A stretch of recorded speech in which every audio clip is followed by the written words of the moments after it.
তোমাদের দোয়ায় আমিও অনেক বেশি ভালো আছি ইনশাল্লাহ। আমি আজকে হলো একটা টপিক নিয়ে কথা বলবো, সেটা হলো টপিকটার নাম পরে বলবো, আমি আগে বলে দিই। আমি এখন আমার ভাইয়ের রুমে, মানে মেজো ভাই, আমি সবার ছোটো বোন। বড় ভাই থাকে ঢাকায়, ও পড়ালেখা করে ওখানে ভালো একটা কলেজে ডাক্তার হবে সে। ছোটো ভাইও ভালো কলেজে পড়ে, আমি ভালো স্কুলে পড়ি।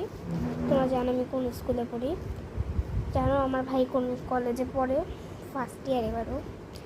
আচ্ছা বলে দিই, আমার জন্ম 2016 সালে 25শে ফেব্রুয়ারি।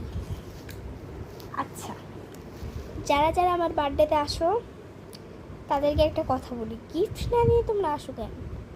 তোমরা কি আমাকে হাতের মুটি পাইছো? আমি কি তোমাদেরকে কেক এমনিতেই খাইতে দিব? এই যে আমার 9 বছর যখন হবে